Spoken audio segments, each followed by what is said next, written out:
and I am here today to show you how to layer and baste your quilt to get it ready for quilting. So we're going to have a really fun series on this one, but today will be a really kind of fast video, and I'm going to introduce to you the various steps that I might use to layer and quilt my quilt. So what I have for you is we are going to be working on the Live Well, Live Strong mini quilt that is 20 inches by 20 inches. So it's not that big.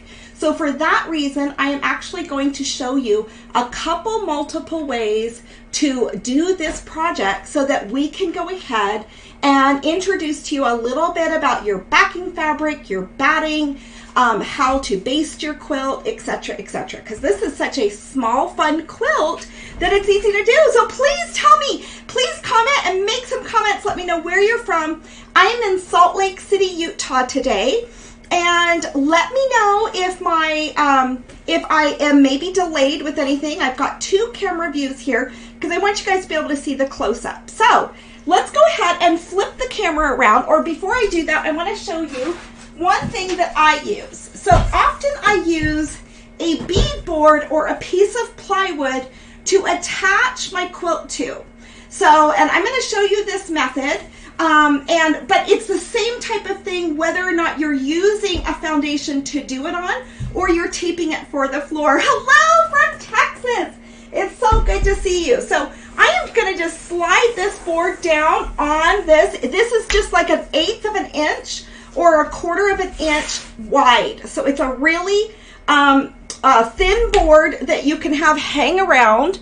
And let me go ahead and switch the view for you guys. Here we go. I switched the view for you guys so you guys can see what this looks like. So, and what we are going to do, as you can see, here is the edge of my board, and I've got my little quilt top that we're going to use. This board gets taken around all sorts of places around the house. I do like to use the bead board sometimes because I've got some straight lines there to work on.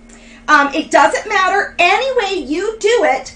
What's important to do is that you're just getting it done. So I am going to use a piece of yellow backing. Remember, the quilt that we're working on, in fact, let me explain this. This is a 20 by 20 inch quilt. So this quilt is the Live Well, Live Strong quilt. And we have made this block. It has 26 different quilt blocks in there. Hello, Isabel. Hello, Marcia from Brazil. Oh, my voice is super high and shrill. It's hurting your ears. Let me go ahead and turn that down. Thank you. Okay. Does that sound better? Please let me know if that sounds better. I can see that it was really high on the filming equipment that I have. So, Liz, I know you cannot see my head right now because I am, yes, it is, I'm trying to stand up and work today. So, what we are working on is the Live Well, Live Strong quilt. And remember, in order to make this quilt, we did this with foundation paper piecing, okay?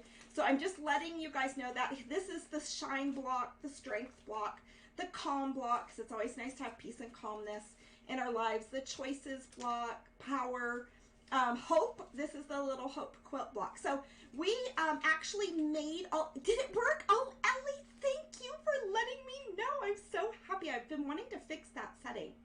If my voice is too low, let me know because I have a very good mic here when I film, and I'm so glad to fix that. Okay, now this is the love quilt block, the routine. So there's all these little quilt blocks. We keep the paper inside, and then we sew our quilt top together. And then we did a video last week on pulling out all of the foundation paper piecing papers, okay? So that's what we did last week. I'm coming live every Monday at noon, so be sure to subscribe and like so that then I can have you guys join me every Monday because we're going to be doing more on this, okay? This is just part of a one series. Now what I'm going to do here is I'm actually going to see if I can raise this overhead camera a little bit more. Let me see, or if I've got it all the way raised, okay? So I think that's as far as I can get that raised. So we're going to just go with this. Now, but you have my side camera right here to see what I'm doing too.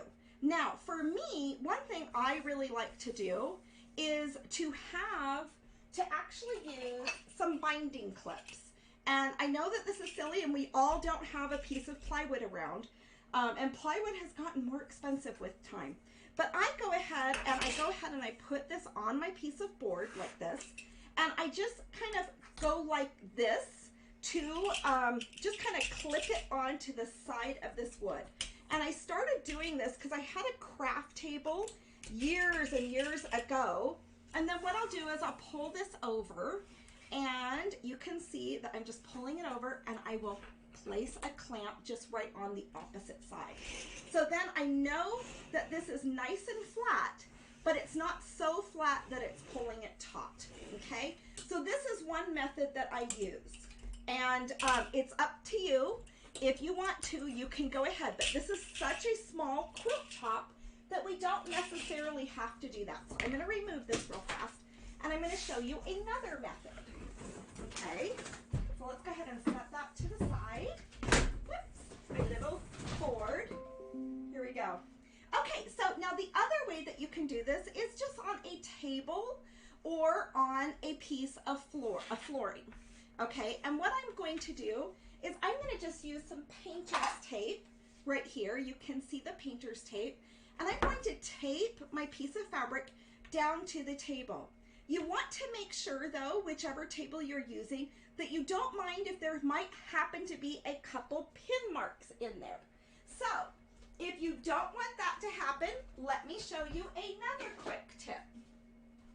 Another quick tip that you can do is actually take your cutting mat and put your cutting mat underneath your quilt where it's being taped on, and you can shift your cutting mat around or tape your quilt top to your cutting mat, because it can definitely handle having pins put in there.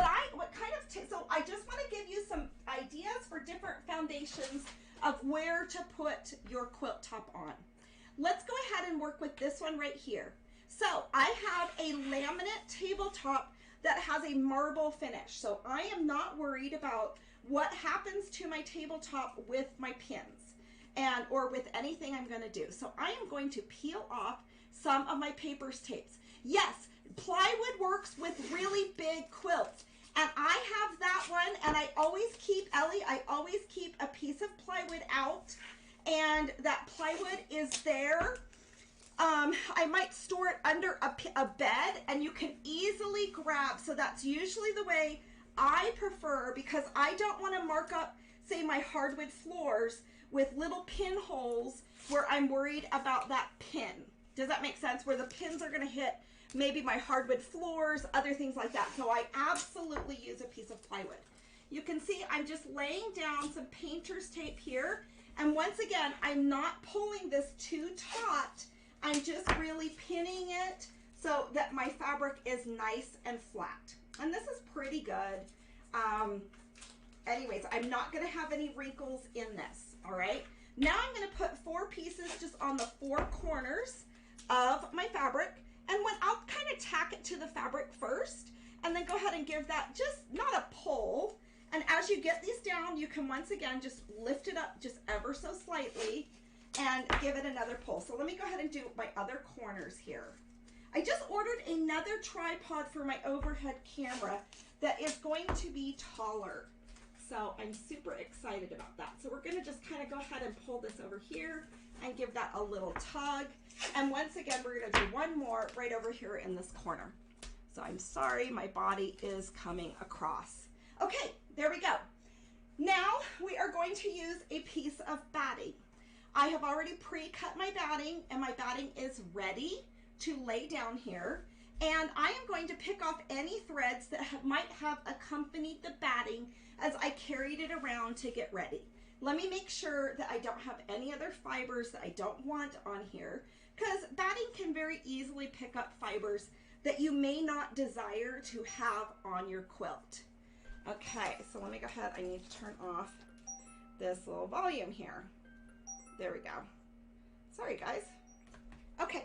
So we've got that laying real nice and flat. I know my backing is holding really strong.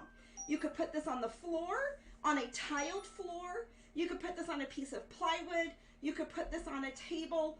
You could also put your So for example, if I wanted to have my cutting mat kind of be underneath this, I could loosen this one tape piece over here and slide that around. Okay, I need to turn off. We've got cute Luke trying to call me, but that doesn't work for me. Oh, that's coming through on my iPad. Okay, here we go. Now we're gonna lay our quilt top on top. Okay, so we now have our quilted sandwich, and I can also press this and kind of get things a little bit better. Now, let's go ahead and talk about a couple different ways to baste your quilt. I've got some safety pins here. I have some spray baste here, and then here is some thread basting. So we can of course spray baste your quilt. I do that lots. We can safety pin your quilt, and I do that lots too. But today we are actually going to do thread basting. So I definitely want you to see this. Hi Jane, it's so good to see you. Oh, Red Jewel, you can get this project. Let me go ahead and put that in the comments. This pattern you can get at stitchesquilting.com. So let me go ahead and put in the comments where you can buy this pattern. Thank you for asking. I appreciate that. Just one moment. I'm gonna make sure I'm spelling everything correctly. Okay, so I went ahead and I put my website in there where you can purchase the pattern for the Live Well, Live Strong quilt. So it really is an amazing pattern. It's a skill building pattern, and I have an accompanying course that goes along with it to help you build, to learn how to make your points work and everything like that. You can make it in a foundation paper piecing size like this, or you can make it in a 60 by 60 inch twin, king, or full. So there are lots of different things. Okay, Anna is saying to turn up my volume a bit, so I will do that. Anna, let me turn up my volume. So thank you for letting me know I maybe turned it down too long. Okay, so if I was spray basting, I'm going to take these two options off. If I'm spray basting, I am just going to take this off. I am actually in my house right now, but this isn't a very big project to work on, but I could just spray just lightly.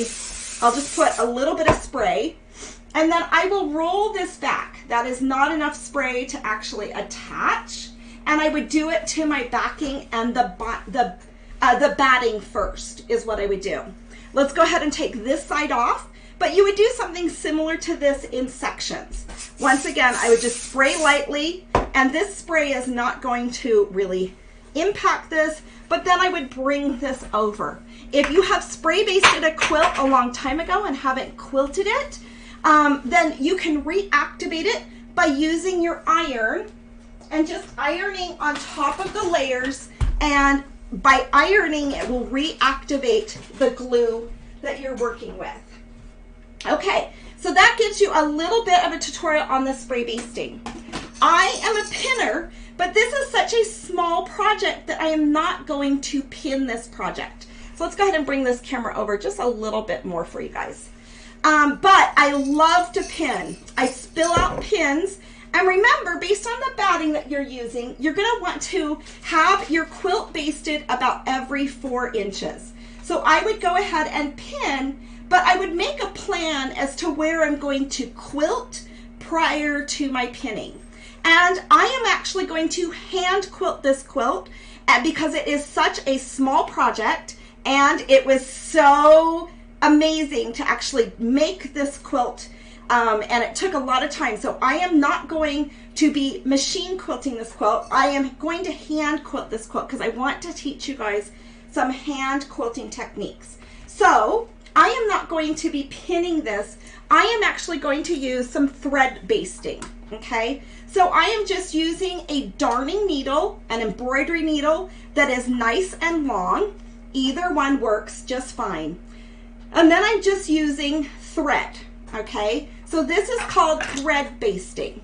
And when we thread baste, what we're going to do is we're going to start at the center. Get your thread just about as long as you can. Oh, Ellie says she's got a frame that she uses it. And she uses a micro stitching gun now. Wow, pins are not going to work for me. I agree, pins can make your project real heavy. So if you can actually thread baste, it's a good idea.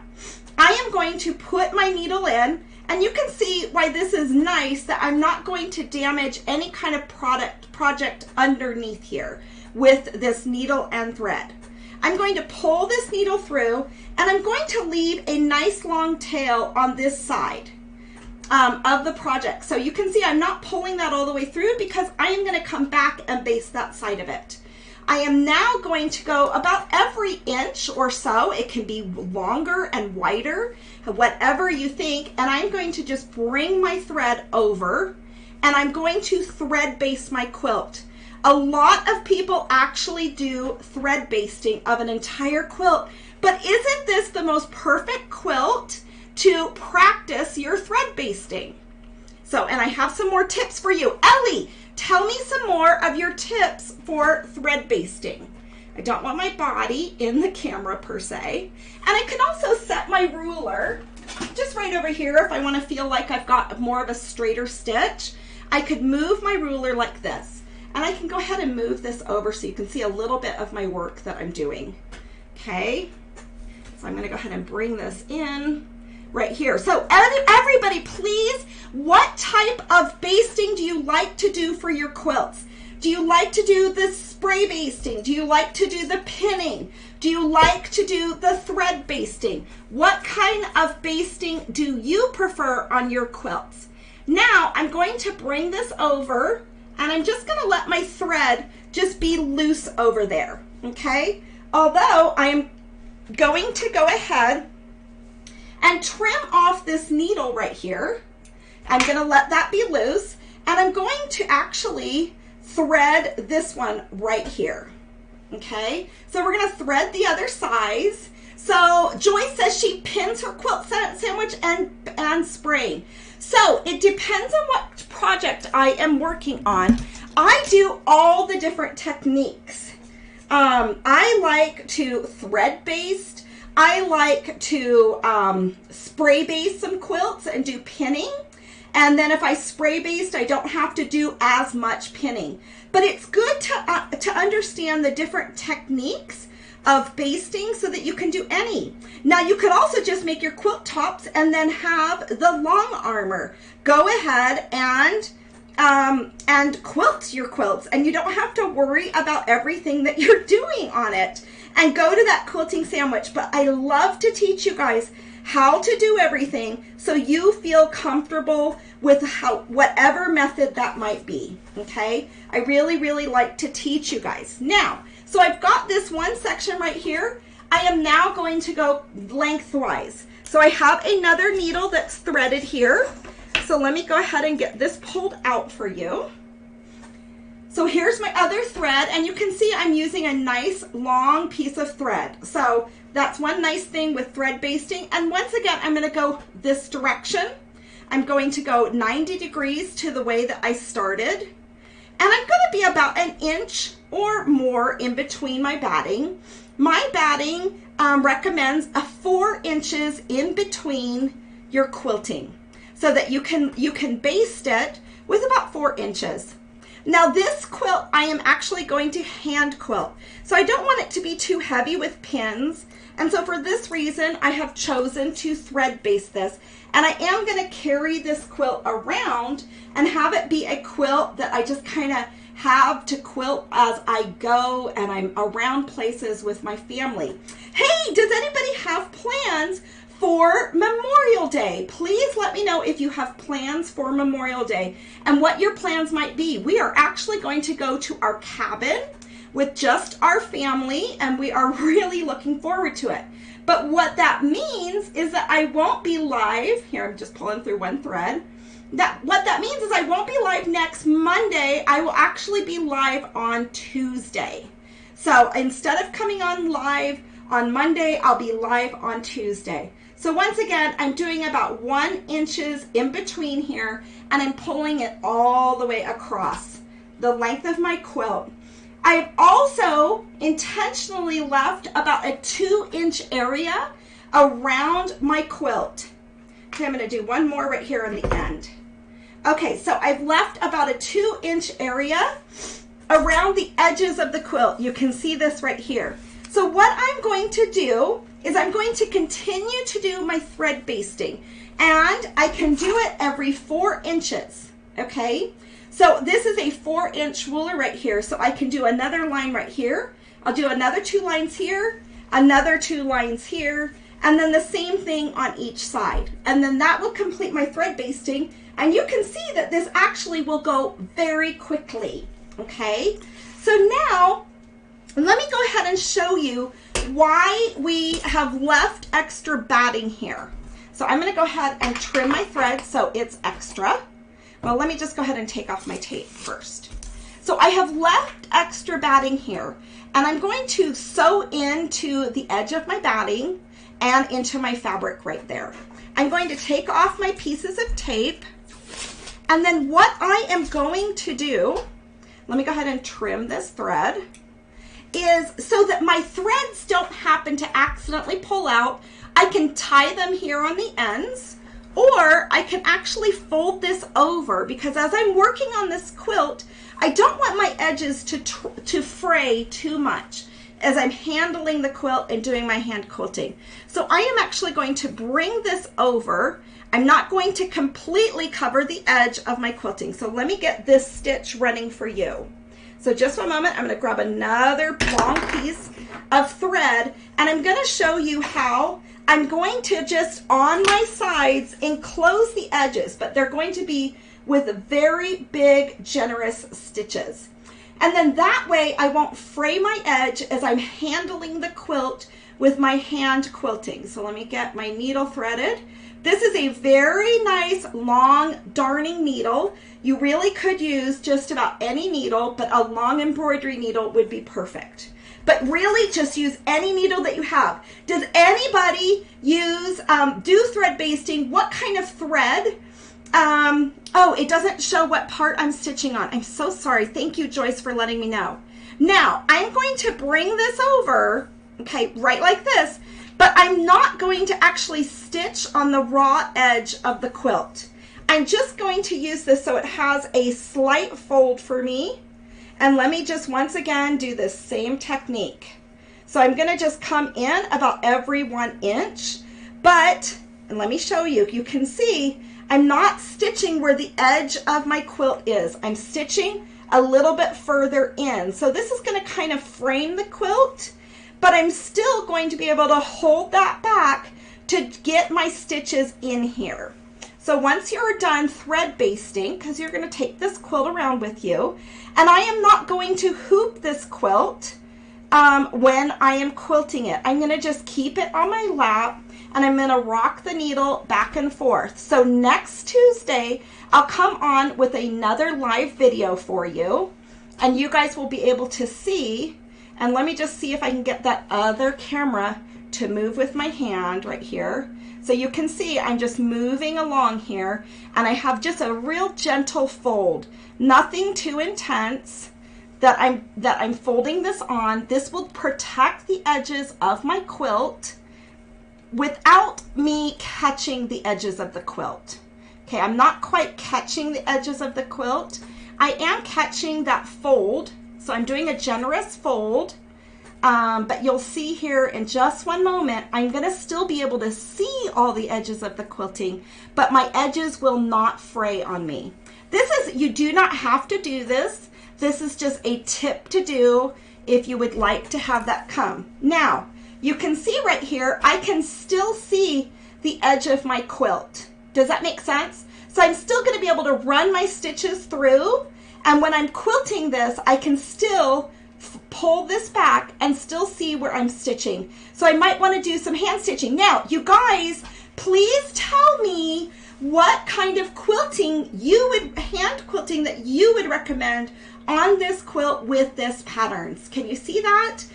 What quilting techniques? Let's go ahead and share all the ideas of the quilting techniques of how to quilt this quilt. Okay, so let's go ahead and I'm going to get back to my camera view with me on the camera. Let me switch the camera view over here. All right. Oh, sorry guys. Went to the wrong one.